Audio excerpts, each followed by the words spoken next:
Everyone, I'm meteorologist Charlie Ironmonger. Thank you so much for joining me today for your 11 a.m. news and weather update from the First Alert Desk. Now, we've got news out of ECU where the Board of Trustees has approved a tuition hike for ECU students along with a new house for the chancellor. This morning, the full board unanimously approved a 3% tuition increase for incoming students, which got initial approval from the Budget, Finance, and Infrastructure Committee yesterday. The proposal raises in-state tuition to $4,585 per semester, while non-resident tuition would climb to $21,351 per semester. Medical school students would see a 3.26% increase to $22,977 for in-state students and $52,300 for out-of-state students per semester. Now, the increase will now head to the UNC Board of Governors for approval. The proposal comes after the UNC system gave schools the option to raise tuition for the first time in 9 years. Trustees also voted unanimously to build a new home for the chancellor directly behind the historic Dale House on 5th Street. The home will front Jarvis Street. Now, this comes after the trustees said in August of 2024 that it was looking for a new home for its chancellor. The foundation bought an 8,500 square foot mansion 7 years ago in the Star Hill Farms neighborhood for the chancellor to reside in. However, some criticize the size of the mansion and its location, which is more than 2 miles away from the university. In August of 2024, the university announced its plans to sell the home, saying that a smaller home would align with, quote, university's needs and culture, end quote. Now, ECU leased a home in Winterville as a temporary residence for Chancellor Philip Rogers and his family. Last month, county records show the foundation sold the mansion for $1.6 million. The foundation says it will fully fund the construction of the home using the proceeds from the sale of the Star Hill Farms mansion. The Dale House will now be used as a venue for events sponsored by the chancellor.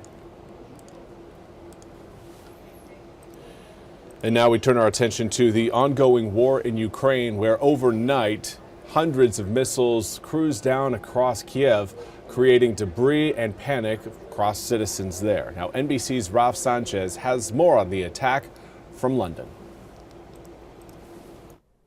This was a massive attack on the Ukrainian capital overnight, and following a pattern that has now become grimly familiar.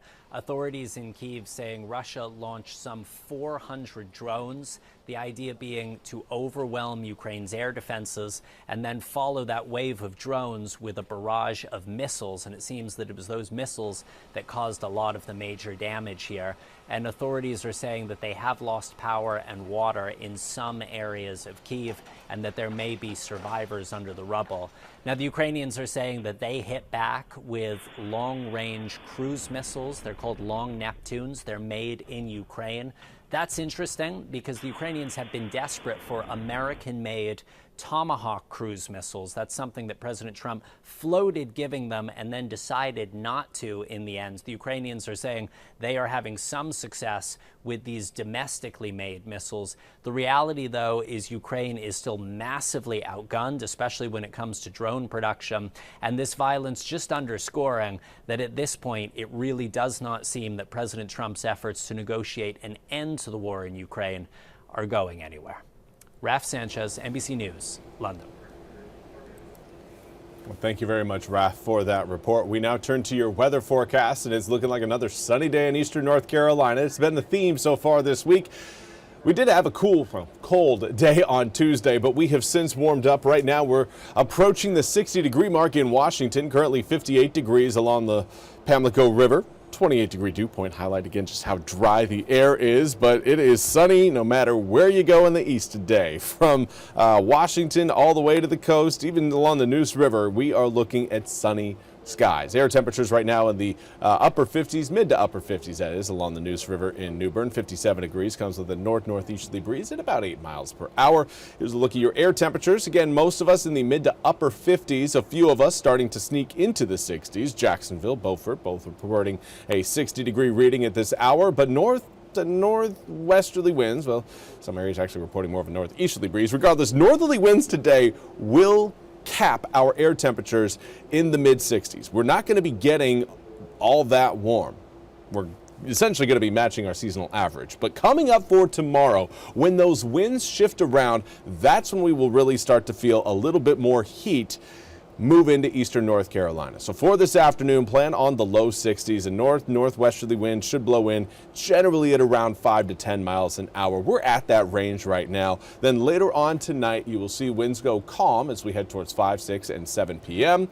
And those winds will start to pick up again later on in the evening, around 10 to 11 p.m. at night out of the southwest. That will also come with some cloud cover. That will keep us from getting too cold as we head into tomorrow. We're actually going to be staying around 10 degrees warmer tomorrow morning than where we woke up earlier this morning. We woke up to around the mid-30s this morning. Tomorrow, 10 degrees warmer. A nice start to the day. But more importantly, it's going to help take us into the low 70s in the afternoon. It's going to feel quite nice, especially under mostly sunny skies, but you are going to want to bring the sunscreen if you are planning on going to the Pirate game. They're taking on Memphis at Dowdy-Ficklin. Kickoff is set for 4 p.m. And again, if you're doing any tailgating, make sure you have the sunscreen ready. It is going to be a sunny Saturday. A sunny Saturday. Maybe a few passing clouds, but certainly nothing, again, that's going to be keeping that sunshine at bay for long. High pressure systems will continue to roll along the Gulf Coast, and that will help keep a lot of the rain showers from truly reaching eastern North Carolina. That's good news for some who maybe have outdoor plans this weekend, but also bad news for those of you who understand that we are in need of some rain. We've got a moderate drought across most of eastern North Carolina right now that's only going to get worse due to the fact we just went pretty much a whole week with very little rainfall. Now, we will have a better opportunity for rain coming up next week, but just because a better opportunity off of nothing is still something that needs to be put into context. We're really only looking at about a 20 to 30% chance of rain for your Tuesday, Wednesday, Thursday, and Friday of next week. I think Tuesday morning is our best opportunity for rain. It doesn't really look like we're going to be seeing widespread showers, and the rain that we do see will likely only amount to maybe a couple tenths of an inch of rain, not a lot. Certainly not enough to help put a dent in the drought that we're experiencing, but hopefully, again, it at least keeps us somewhat level. But again, over the weekend, looking very sunny, very dry, but also warm. 73 degrees on Saturday, 75 by Sunday. Well, that's all we have time for today's 11 a.m. News and Weather Update from the First Alert Desk. I want to thank you all so much for joining me.